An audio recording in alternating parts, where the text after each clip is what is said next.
We used AI to create a debate between two different points of view about a big question. Is capitalism true freedom, or just a clever trick that makes us think we're free while controlling us?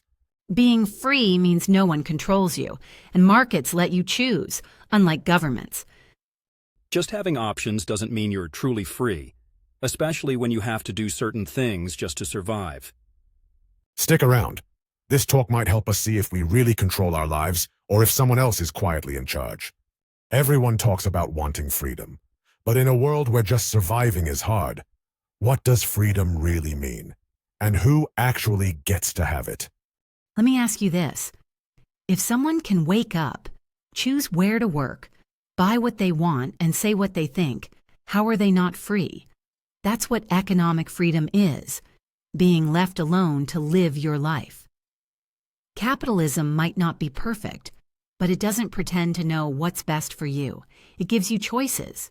You can work at a factory, open a business, post videos online, or sell old clothes. Nobody stops you. The real problem is when the government says, you have to do this job, or you can't own that. That's what happens in countries with strict government control, and it usually goes badly. But that's not real freedom, it just looks like it. Saying someone chooses to work 3 jobs or be homeless isn't a real choice. That's not freedom, it's being forced. You can starve unless you can afford not to. Real freedom means being able to grow, rest, and live well, not just survive. A poor kid might never even know they're stuck in a cage because they've never seen any other life. But aren't you ignoring people's power to build their own lives? Sure, some people have a harder start, but working hard and making something of yourself still matters. Not everyone will get the same results, and they shouldn't. That's life. Freedom means having a chance, not getting a promise. You make it sound like people can't do anything unless the government helps them. That's not respect, that's just calling people helpless. And giving governments too much control, that's how freedom actually gets destroyed. But what kind of chance are we really talking about? Saying someone can win when the whole game is unfair is like saying a drowning person is free to breathe, if they can swim up 10 floors.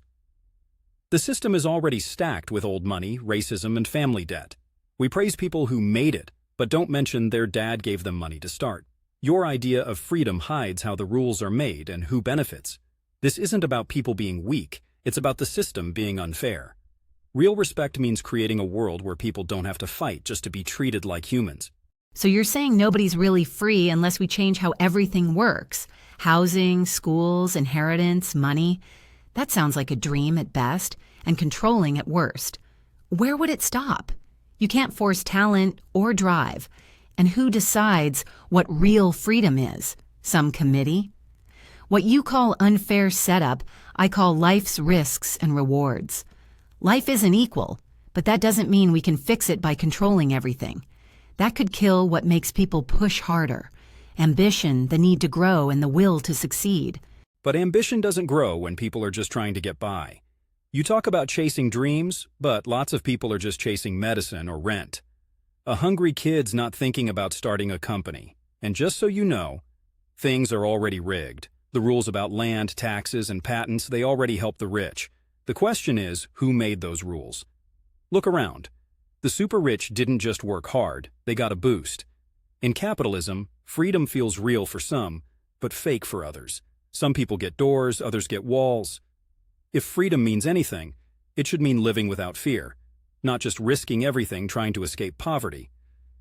So you think someone isn't really free unless the system gives them a house, a doctor, school, maybe even a job. That's not freedom. That's being taken care of all the time. And after a while, that turns into people thinking they deserve things without doing anything.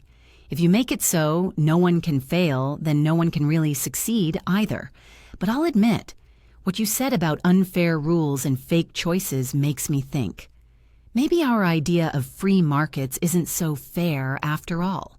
And maybe the way we talk about freedom is really just a cover for keeping things unequal. Exactly. The word freedom has been twisted. It's used like a brand to sell struggle as something noble, and when people can't succeed, they blame themselves instead of seeing the system as the problem. But real freedom means being safe together. It means having time to rest, to think, to grow. Freedom isn't just about doing your own thing. It's something we build together. And right now, the way we built it only helps one side. That hits harder than I thought. I used to think freedom meant open roads and working hard, being able to say no. But now I'm wondering, is it really a choice to say no if the whole system was made so that yes is your only way to survive? If real freedom is more than just not being chained down, maybe we need to ask, what kind of freedom are we offering? And who is it actually helping? People always talk about how smart rich people must be. But here's a question no one really asks. Did they actually build their wealth? Or did they just take it? Let's just say it plain. Why do we act like having a lot of money means someone did something good? I know some business people take risks, but seriously, when someone makes billions from rising rent prices, owning a patent, or buying and selling stocks, is that really creating something new? At what point does making value just mean taking it from others in a clever way? The people who own things get called creators, but what about the people who actually work every day? Shouldn't it be the other way around? That feeling you've got, that's part of a problem with how capitalism gives rewards. Think about it like this. Imagine a play on stage. All the attention goes to the lead actor, the business owner, the founder, the person with money. But behind the scenes, there are people working the lights, writing the script, keeping the building clean, even taxpayers paying for that building. Without all of them, there is no play. But only one person ends up rich. That person didn't make magic. They just took credit for everything others helped create. But isn't that a bit too negative? People who start businesses do take big risks. You can't just have workers and expect a company to grow all on its own. Someone has to come up with an idea, plan things, and find the money to start. If people don't get rewards for their risk, why would they bother? Look at companies like Uber or Amazon. They clearly give something people want. Isn't that a sign the system works? Works for who, though? Uber might be helpful, but the people who drive often don't get stable work, benefits, or a real say in anything. Airbnb is nice for travelers, but it's made rent more expensive in many cities. Taking doesn't always mean stealing. It can just mean being in a good place to gain from other people's hard work. Someone who owns a factory gets money even if they never touch the machines. A landlord gets paid just because they own a place. Wealth becomes something people get for owning things, not for working or building anything. That's the trick, calling it success, when it's really about having the right connections or power. So you're saying we keep celebrating money and new products, but we ignore what holds it all up. Workers, roads, schools, even things built by past generations. It's hard to argue with that. Think about tech billionaires. They wouldn't exist without the internet, GPS, and education, most of which came from public money. And if we all help build the world, maybe deciding who owns what isn't as fair as we think. Maybe people are handed ownership instead of really earning it. That's it. This isn't about being jealous. It's about seeing things clearly. If making something great takes a whole group, then the rewards should be shared too. Right now, it's like we're watching only one small part of the picture. We praise the founder but forget all the people, tools, and public support behind them. And when just a few people own nearly everything, they also get most of the power. Over money, over politics, and over what gets made. Wealth isn't just about money anymore. It's about who controls the whole game. And that's not just unfair, it's risky for all of us. So maybe the question isn't whether money is good or bad. It's whether it's showing us what we all did together, or just being used to keep others out. When I see hedge funds making money from a housing market crash or drug companies raising prices just because they can, it really doesn't feel like a reward anymore. It feels like a threat. Exactly. This isn't just about who has the biggest bank account. It's about how some people hide power behind words like hard work and success. When profits are private but the costs and risks fall on everyone else, we have to ask what we really mean by growth. True building helps everyone, but just taking and holding power for a few people, that only squeezes the rest of us. Real wealth should help more people live better, not just make a few people richer. That really changes how I see it. Maybe the bigger trick wasn't who made the money, but who was allowed to keep saying it was all theirs. And now I'm wondering, if we think unfair systems are just efficient, then what else are we calling progress, when it's really just taking more than giving? Keep asking that. Because once you do, you might start to see ownership in a whole new way. People say history teaches us, but we can't even agree on what it's trying to say. So the real question is, are we really learning from the past or just repeating old stories? Here's what I don't get. Whenever someone criticizes capitalism, they always point to bad things that happened before. But they seem to forget that socialism also had serious problems, like failed governments and dictators in control. People say we should learn from history, but they only talk about the parts that suit their argument. When someone likes public ownership, they never mention East Germany. But anytime there's a crime on Wall Street, people say that proves capitalism is evil. Why does capitalism get blamed for everything, but socialism gets a clean slate every few years? Because people remember what they want to remember. You brought up East Germany, right? Fair enough. But people don't talk about Chile under Pinochet when they praise free markets either. And here's the thing. When we say socialism failed, we're often talking about countries that weren't really built on socialist ideas. They were controlled by strong leaders, not run by the workers. The USSR, for example, wasn't about workers leading. It was all run by the party.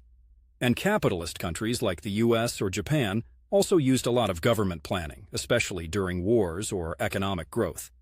We often confuse good advertising with actual values. To truly learn something, we need to look past both sides' spin. Okay, but let's be real. Capitalism is still around. Countries keep using parts of it. If it was such a bad system, wouldn't it have failed like those broken socialist states? And don't say not yet, because socialism had huge crashes in the 1900s. Maybe what we're learning is that systems that change and adjust survive better than strict ones. Capitalism can shift, but those other systems just froze and broke. But that's just the trick. It doesn't actually change for the better, it just hides its problems. Look at the 2008 crisis. What did we do? Gave money to the big banks and blamed regular people. Then during COVID, billionaires got richer, while nurses had to reuse trash bags. Capitalism didn't fix itself. It just made the problems look different. It's not reforming. It's just controlling the story. Yes, socialist projects failed, often because of corruption and control, not because sharing ownership is a bad idea. Blaming socialism for that would be like saying democracy doesn't work because ancient Rome fell. All right, but what are we supposed to do?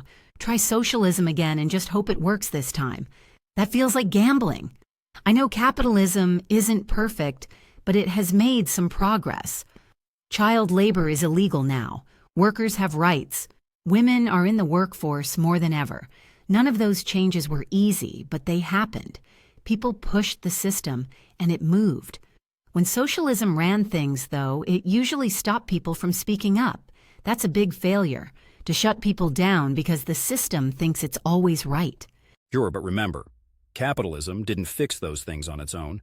People had to fight hard for every change. They marched, went on strike, got arrested. And a lot of those people were called radicals or socialists back then. Capitalism only gives in when it feels pressure. When no one's fighting, it goes back to its old ways. Look around. Gig jobs with no stability, wages stuck, rent too high. These problems show it's not really changing for the people. Real change would mean giving people real power, not just covering up the problems with nice stories. So you're saying capitalism only improves when people force it to, and socialism fails because it tries to be too perfect. Maybe that's the real lesson. Capitalism survives by being flexible, and socialism breaks because it refuses to bend. But then, maybe neither system really works the way it's supposed to. Maybe it's just about picking which problems we're willing to deal with. Exactly. The point isn't which system won, but that chasing perfection is what ruins both. The best systems, like in Scandinavia or after World War II, mix parts of both. They use planning from socialism, the energy of capitalism, and build it all inside a democracy. The real question is, are we ready to stop fighting over labels and start focusing on what's right? Because history doesn't repeat itself. It teaches. If we're ready to really hear it. Maybe you're right, but if we're putting the future together from broken pieces, the tough part is deciding which pieces to keep and which ones keep breaking us. And that's just the beginning. Because the next big question is Can we have true democracy when most of us spend our whole workday under someone else's control? We say we live in democracies, but once people go to work, democracy seems to vanish. Why is that? Wait a minute. People fight hard for fair elections and freedom. Now you're saying we should bring that to the workplace too? It's one thing to vote for a president, but expecting workers to vote on every company decision, that would turn into a mess. Companies need order, leaders, and people who know what they're doing. If every group had to vote on how to make a product or use money, nothing would happen. It's not about being unfair. It's just how things need to work. But didn't kings and rich people say the same thing before countries became democracies? They also said regular people couldn't run things. Still, we made political democracy happen. The idea is simple. If people have to follow rules, they should help make those rules. At work, where people spend most of their day, they follow someone else's rules. Isn't it strange that we have almost no say in the place where we spend most of our time? But not every worker wants to make big decisions. Many just want to do their job, get paid, and go home. They don't want to get into company politics or vote on everything, and they do have a choice. If they don't like the job, they can quit and find a new one. That's how the free market works. We don't need every company to turn into a mini government. But quitting isn't real freedom if it means going hungry, losing health insurance, or getting evicted. It's like saying someone who jumps out of a burning building chose to jump. Sure, it's technically a choice, but not a fair one. Most people can't just leave their job because their whole life depends on keeping it. And even if they get a new job, it's the same. The boss is always in charge. That's not real choice. It's just picking a new boss. What would a workplace democracy even do better? Do we really think workers in groups would be more creative and faster than strong leaders at the top? If that actually worked, we'd see worker-owned companies taking over by now, but they're super rare, which means they don't really work. Good leadership means taking bold steps. Decisions made by one leader, not from a group. You're judging by what capitalism values most: money, speed, and size. But what about things like fairness, respect, and having control in your daily life? When people form worker co-ops, it doesn't mean they don't work.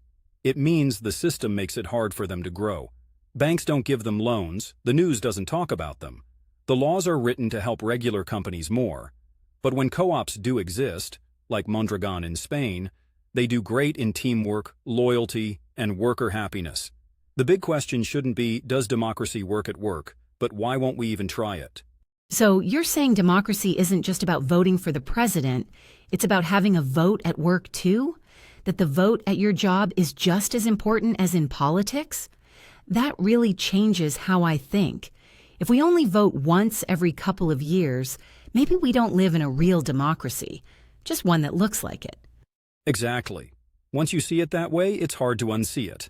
The real test of democracy isn't how often you vote, it's how often your voice is heard. And if that voice disappears when you're on the clock, that's not freedom. That's like the old days when kings ruled, just with internet access. Real democracy means including people in decisions about money and work too. If not, we're just pretending. That's deep. But now I wonder, maybe the reason we don't want democracy at work is because we're scared of what it would show us about ourselves. Let that question sit, because what comes next might not only change our systems, but how we see ourselves. People often talk about the invisible hand of the market like it's some magical force. But who's really in charge when no one's taking responsibility? Let's talk about the fight between strict control from the top and messy freedom from the bottom. If planning everything from the top works so well in theory, then why does it fail so often in real life? Every time governments try full control, we get way too many rules, missing products, secret illegal markets, or even worse stuff. Markets aren't perfect, but they don't have to be. Their power is that they let people react quickly. Millions of people making choices without needing approval. You can't come up with every good idea from some government office. Too much planning just slows everything down.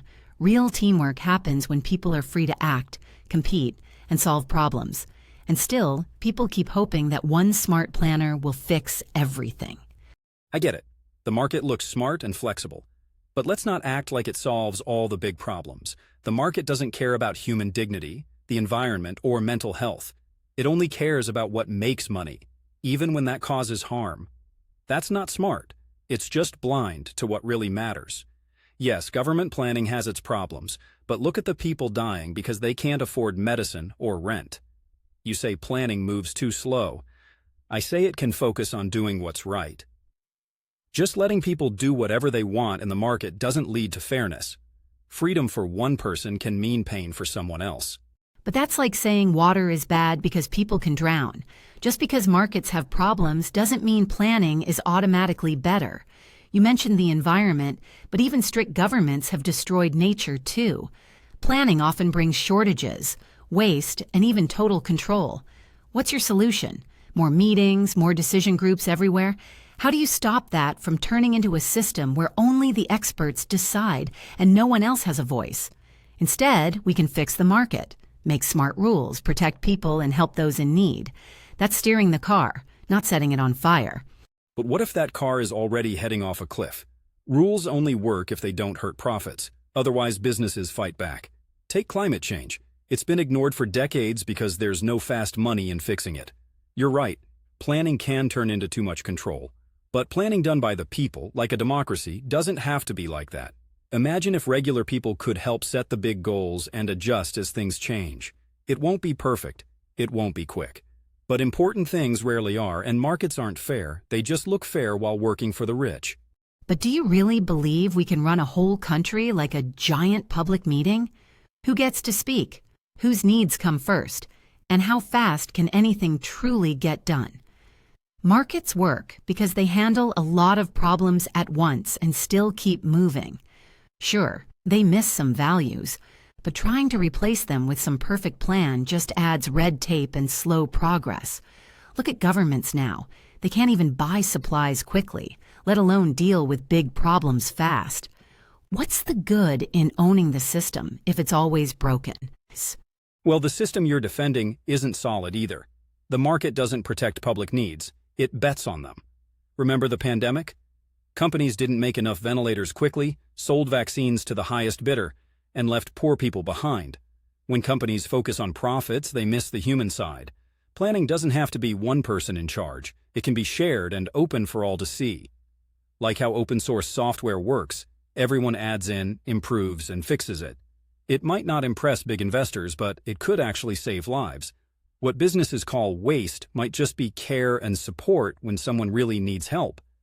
You can't build a kind world with algorithms that only follow the money. Maybe the real question isn't just about how we organize, but who we're organizing for. If caring for people is seen as a weakness, maybe we need to rethink what really matters.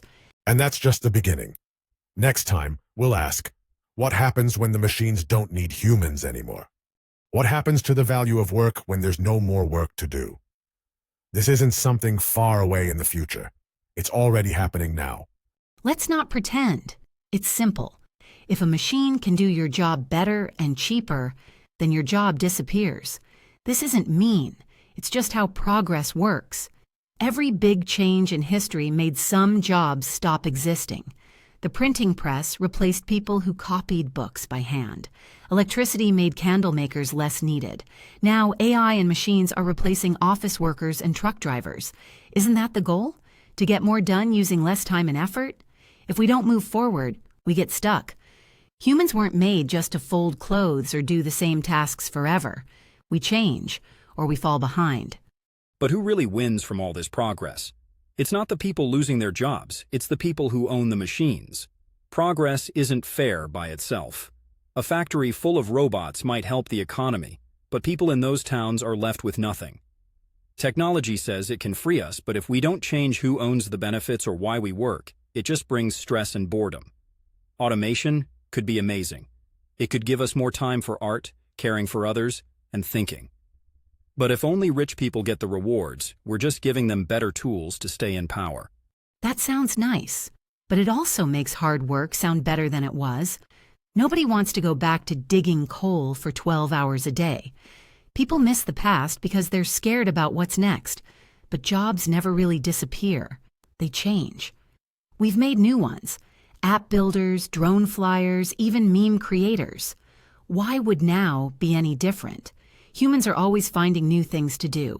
Machines taking over boring work might let us focus on what really makes us human, being creative, kind, and showing real leadership. But you're assuming the system cares about people. It doesn't. It cares about money. And money doesn't care if you're good or smart or creative.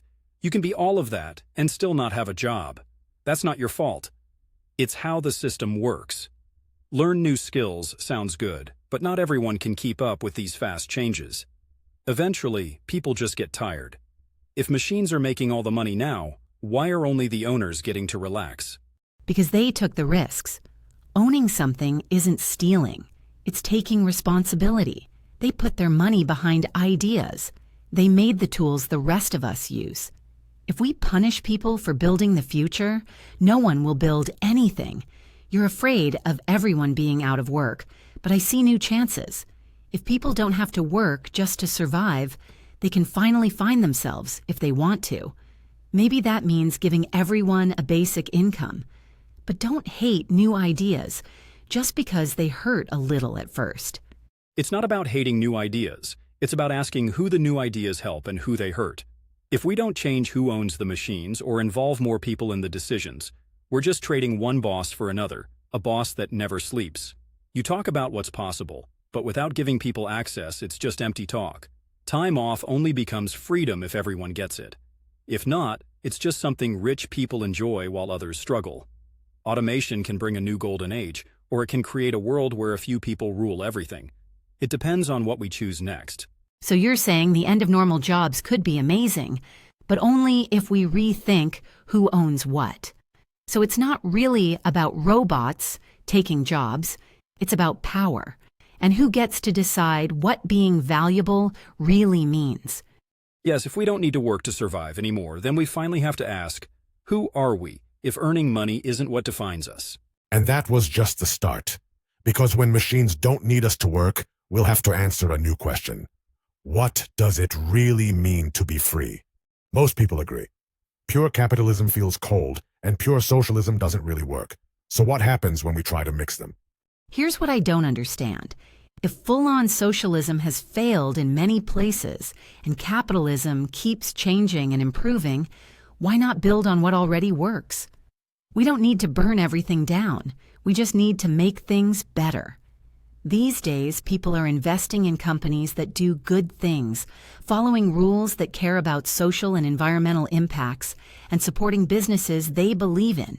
People can buy company shares, choose what they support with their money, and be part of real change.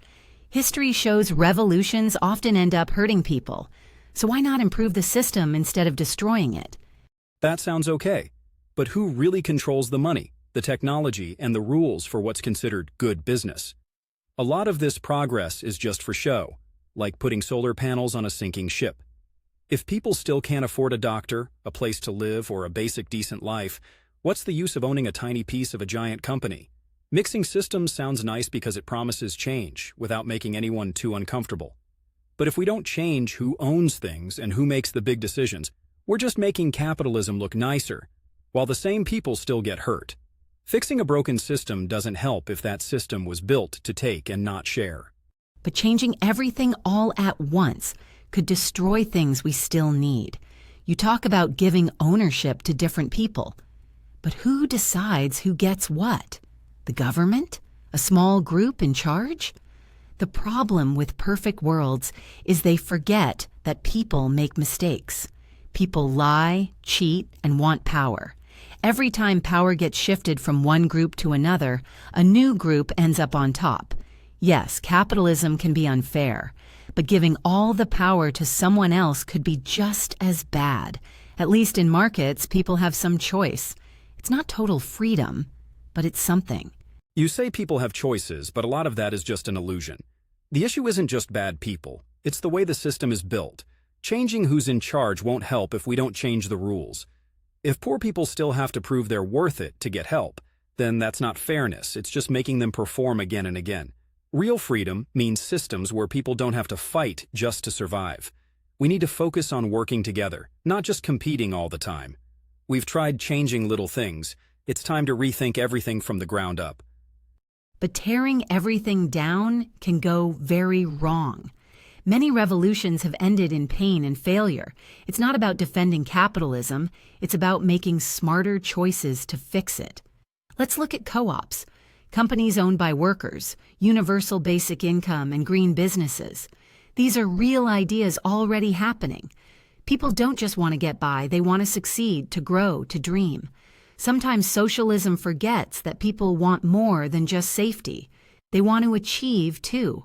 Dreams are good, but whose dreams actually happen, and whose struggles get ignored? We can't build a better world on the idea that everyone just has to keep working harder. Instead, we need to care about each other. Take the best ideas from socialism. Not strict government control, but people sharing power, helping each other, and making decisions together. Combine that with the good things from markets, flexibility, learning, creativity. But not inside the same old system. We need a new way of thinking. One that puts care before money, fairness before speed, and respect before profit. Maybe the real issue isn't choosing capitalism or socialism. Maybe it's about letting go of the past ideas and creating something that really works for people. But if we build something totally new, I still wonder, who gets to decide? Maybe for once it won't just be the people who won last time. We keep asking if capitalism and socialism can both work together. But maybe that's not the right question. Maybe the future isn't about mixing systems, but about building something new altogether. We started by asking, what does freedom really mean? But maybe freedom isn't really about systems. It's more about how we treat each other, who has power, and what's possible. So, after everything we've talked about, you still think we should just meet in the middle? I don't agree. The system matters. Who owns things matters. What motivates people matters. You can't just mix capitalism and socialism like ice cream flavors and expect things to go perfectly. People need systems that actually work, systems that can grow, a clear plan. And even with its problems, capitalism is still the one system that brings new ideas, growth, and choices. We don't need dreams.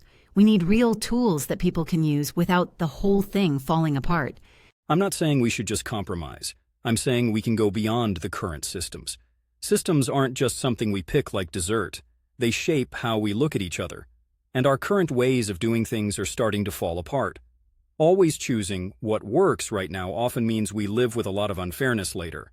I'm not against having markets, but I don't think we should treat them like gods. We need to move past the idea that competition is the only way to live. What if we asked, what kind of people do we become in different systems? Maybe the goal isn't just doing things faster or cheaper. It's about treating people with respect. And we haven't figured out how to do that properly yet. I'm not against respect, but efficiency isn't a bad word. It's how we get food, clothes, and internet to people. Yeah, the system isn't perfect, but show me something better that doesn't fall apart or get taken over by bad leaders. You talk about respect, but that's not enough by itself. When systems fail, things don't get better, they get worse. People want real options, real jobs, the chance to move up. Like it or not, capitalism gives more people those chances than any plan that just looks good on paper. Reality wins most of the time. But maybe we're looking at the wrong things. Just because people have choices doesn't mean their lives are better. You say a poor person has freedom if they can pick between 5 brands of bread they can't afford. But that's not real freedom. That's just an illusion. Systems shape what kind of people we become, always trying to beat others, compare, and climb. Maybe the real question isn't which system is best, but what kind of relationships and values do we want to build? Behind all the charts and numbers, who are we trying to be? You're dreaming too much and forgetting the real world. Everything has a price. Every plan means giving something up. Public ownership? Sounds good, until politics mess it up. Central planning? Nice idea, until it hits the real world and fails. The problem with dreams is they can hide the tough choices behind pretty words. I'd rather work with systems I can fix than chase perfect ideas that might never work. That's the danger with your view. It sounds nice, but ignores reality. And history has punished that kind of blindness more than it's punished inequality. But history also punishes fear. Think about it. All the big steps we've taken as people started with someone saying it was impossible. Ending slavery, equal rights, voting for all. Those were big, hard ideas people once laughed at. But now, they're normal. The people who imagine better futures are the ones we remember, not just the ones who did the math. Yes, systems matter, but we also need new ideas about what working really means. Capitalism made billionaires and credit cards. Fine, but now let's ask, what comes next? Not just fixing or fighting it, but rethinking it from basic values. Sure, let's rethink, but we still need rules, maps, and tools. Dreams are great, but only if there's something solid to hold them up. It's easy to imagine new things, but hard to build them. People live in real places with real problems. We need systems that actually work in the world. Let's grow, let's improve, but let's not forget. Not everything old is broken, and not everything new is better. We asked whether capitalism means freedom, but maybe that was the wrong way to look at it.